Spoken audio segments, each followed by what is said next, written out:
Passons maintenant à la saponification. Le terme de saponification, ça vient de savon. C'est le processus au cours duquel le savon est formé. Alors il faut savoir que le savon, c'est en fait un ion carboxylate accompagné d'un cation Na+, ou d'un cation K+. Donc ça va dépendre de la provenance des ions OH-, soit ces ions OH- proviennent de soude, donc les OH- sont accompagnés du Na+, soit le OH- provient de la potasse, et donc dans ce cas-là, le OH- est accompagné du K+.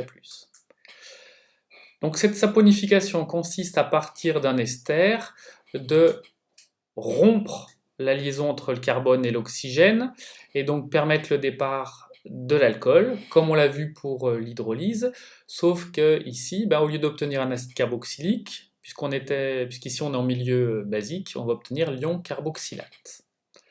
Le mécanisme reste le mécanisme qu'on rencontre dans ce chapitre, c'est-à-dire un mécanisme d'addition suivi d'une élimination. C'est forcément un mécanisme basique, puisqu'ici on utilise de la soude ou de la potasse.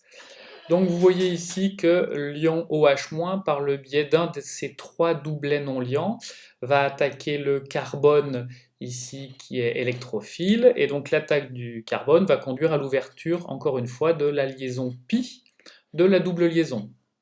C'est l'étape d'addition. On a maintenant donc 4 substituants autour du carbone, un oxygène chargé négativement, un OH, et puis donc la structure qui à terme va donner l'alcool.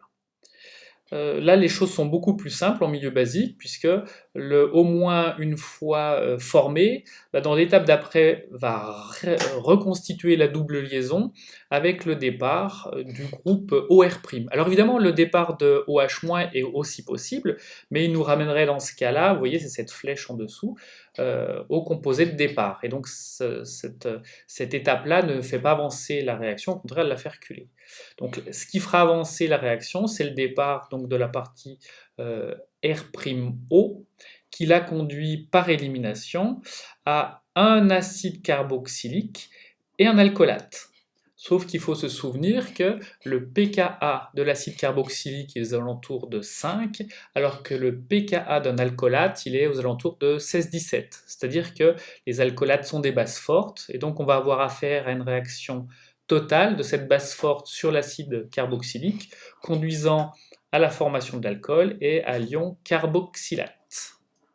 Cette réaction est fortement déplacée, même si la flèche ici ne le montre pas, elle est fortement déplacée en faveur de la formation de l'ion carboxylate.